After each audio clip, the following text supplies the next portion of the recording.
Children, हम लोग ने सेंटर स्टेट रिलेशंस स्टार्ट कर लिया था and in centre state relations we had studied कि जो सेंट्रल गवर्नमेंट थी बिफोर 1990 वो ज़्यादा पावरफुल थी बजाय स्टेट गवर्नमेंट के, और वो अपनी कई बार पावर मिसयूज़ भी करती थी गिवन बाय द कॉन्स्टिट्यूशन, और वो डिसमिस कर देती स्टेट गवर्नमेंट्स को जो राइवल पार्टीज कंट्रोल करती थी। Now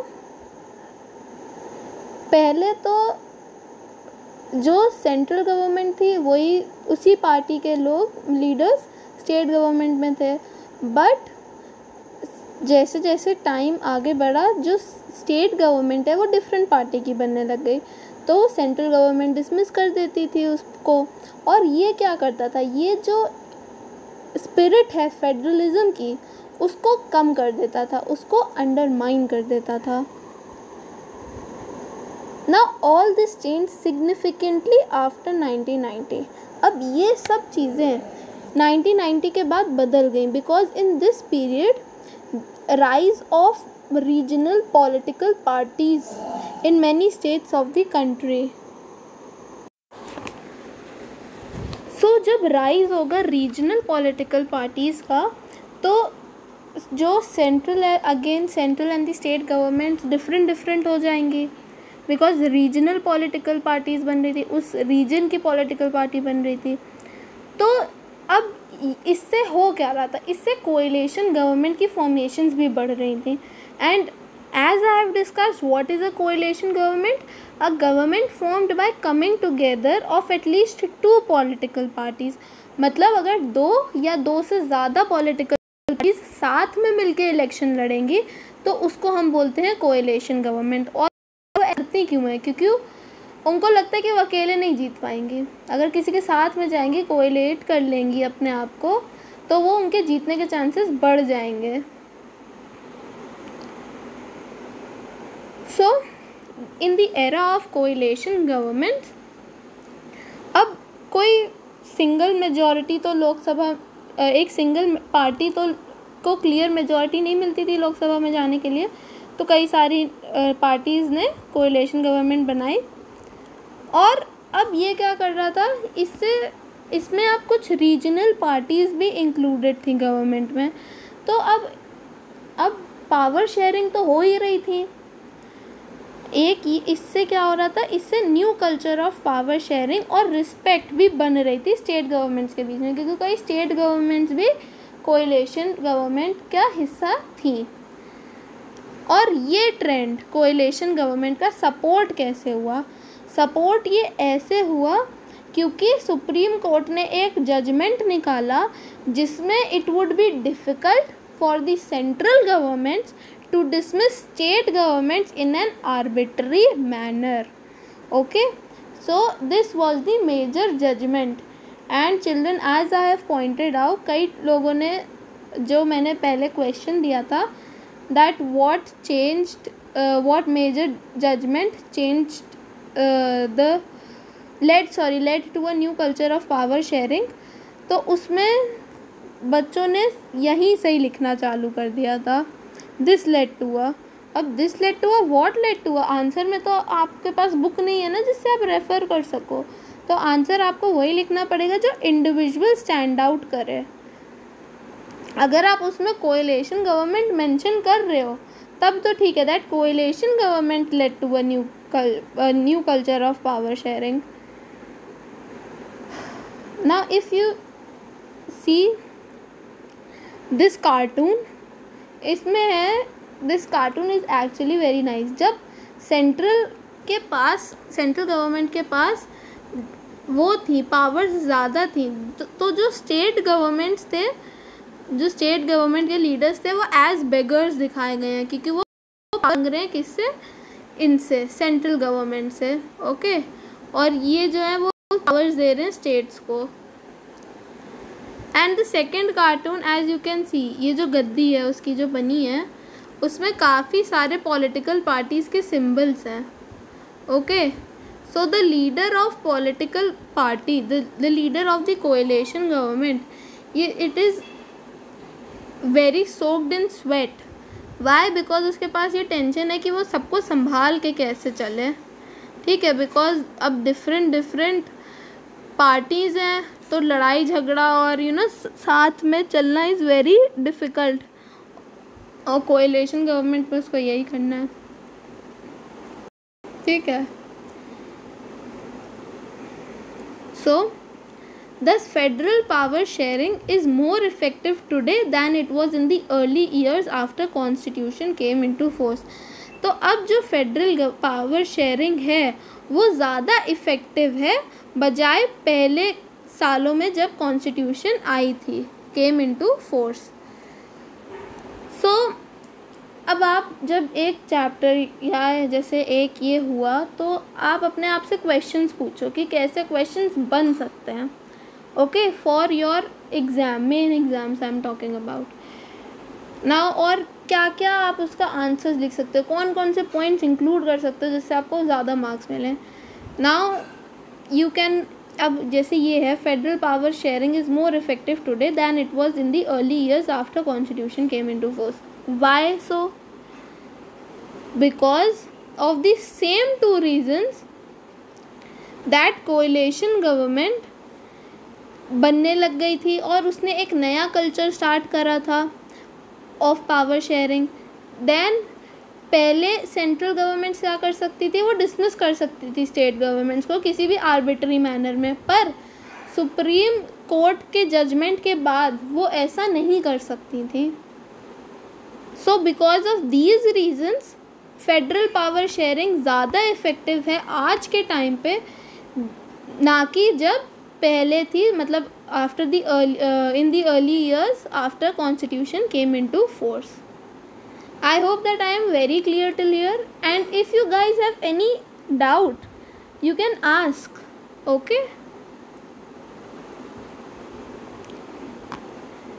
now this is the linguistic diversity of India. ये एक चार्ट है यहाँ पे. Now I won't go into the details of this chart, but you can all read all this. Okay, just a second. So children, हम लोग ने देखा था कि there are 21 scheduled languages of India.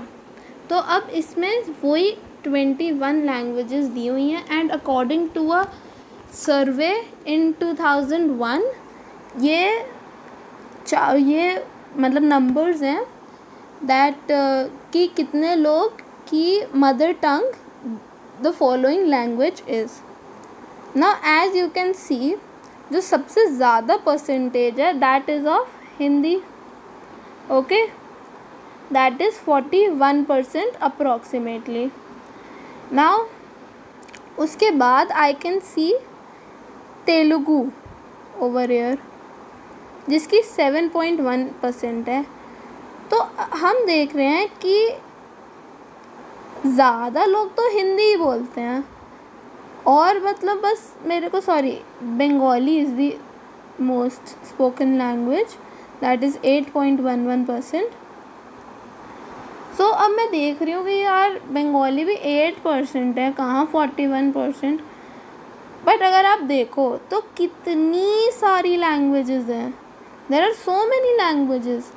और अगर हम किसी भी उनसे बोलें that you have to learn Hindi for official purposes, that wouldn't be possible, because ये सब जो हैं वो नॉन हिंदी स्पीकिंग स्टेट्स हैं, and Hindi speaking people there are only 41%, ज़्यादा नहीं है वो एज़ कम्पेयर्ड, बिकॉज 60% लोग ऐसे हैं जो हिंदी नहीं बोलते हैं.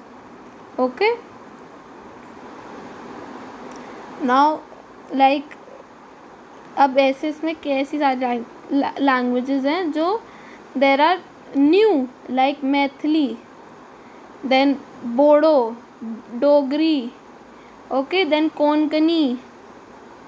सो these are some new languages. Okay, जैसे नेपाली, बंगाली, उर्दू, तेलुगु ये सब ने सुनी हुई है, but these are some languages जो सुनी भी नहीं है हम लोगों ने. Now children, today we will start decentralization in India. What we will start? Decentralization in India.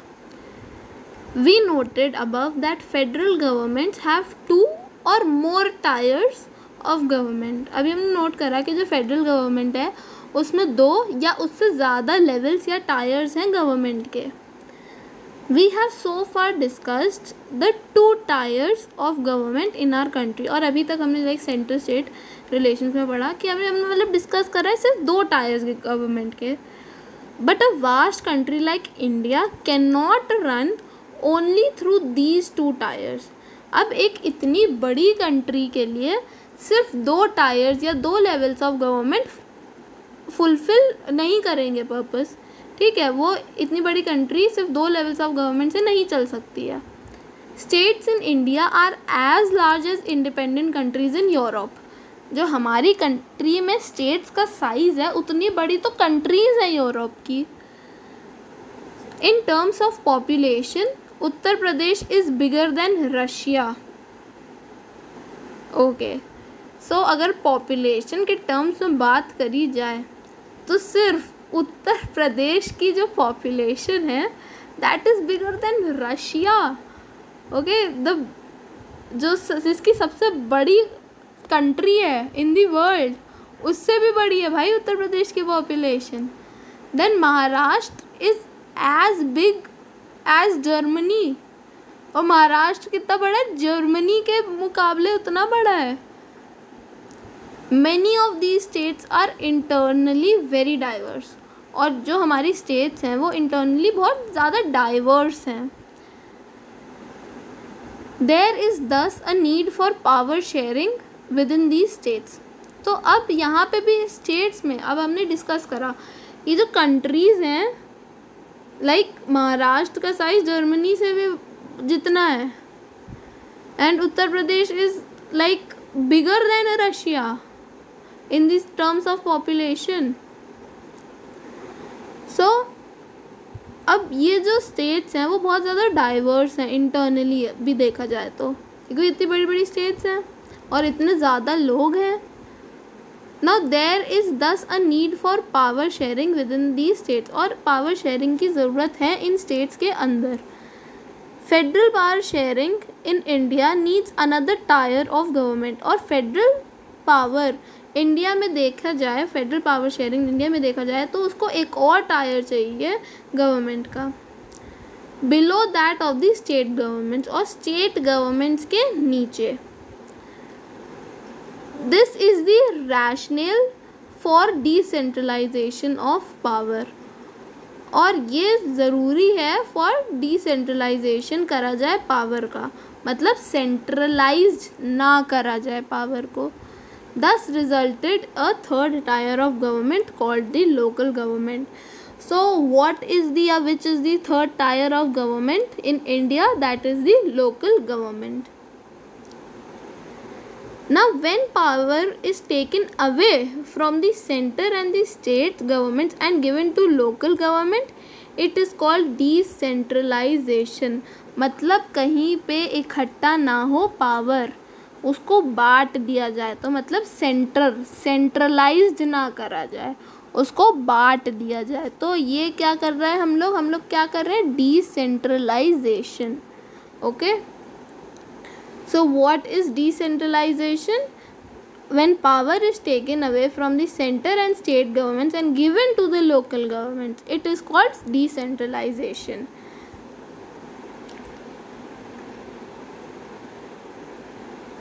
The basic idea behind decentralization is that there are a large number of problems and issues which are best settled at the local level. अब basic idea क्या है decentralisation करने का? वो ये है कि अब भाई लोग भी इतने ज़्यादा हैं तो नंबर ऑफ़ प्रॉब्लम्स और इश्यूज़ भी ज़्यादा होते हैं, और जो ये प्रॉब्लम्स और इश्यूज़ हैं वो लोकल लेवल पे सेटल बहुत अच्छे तरीके से करे जा सकते हैं. People have better knowledge of problem localities. अब जो अगर लोकल लेवल पे कर दिया जाए तो उनको ज़्यादा पता है उनकी प्रॉब्लम्स के बारे में, और अपने लोकेलिटीज़ मतलब जहाँ पे वो रहते हैं उनके बारे में उनको ज़्यादा भैया जानते हैं, वो अपने एरिया को, अपने लोगों को। They have also better ideas on where to spend money and how to manage things more efficiently.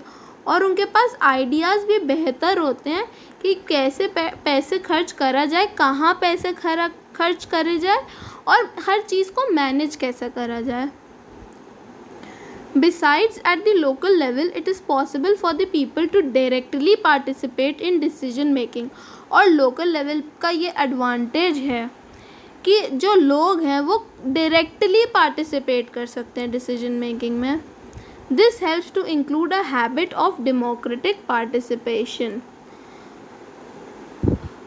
So ये help करता है inculcate करने में कि एक हैबिट बन सके डेमोक्रेटिक पार्टिसिपेशन की, मतलब हर बंदा पार्टिसिपेट कर सके डेमोक्रेसी में, ये आदत सी बन जाती है। Local government is the best way to realise one important principle of democracy, namely local self government. अब लोकल गवर्नमेंट बेस्ट वे है जिससे ये रियलाइज़ करा जा सके the important principle of democracy, वो है self government, local self government. So first question for your worksheet is what is decentralisation, and you have to include in this the basic idea also. Okay, so first point will be the definition and the second point will be the idea behind it. Okay, and children, अगर मैं पूछूं कि why is local government better, तो उसमें पता है कौन कौन से पॉइंट्स इंक्लूड होंगे? उसमें पॉइंट्स इंक्लूड होंगे कि there are a number of problems and issues which are best settled at the local level, first point. Then second point will be people have better knowledge of problems in their localities. Third point, they have better ideas on where to spend the money and how to manage things more efficiently. And at the local level, it is possible for the people to directly participate in decision making. Okay. So these are the points. So the second question is, why is local government better than, okay, why is local government better? Okay, so this is your question and answer I have discussed. I hope that today I will get correct answers. Okay.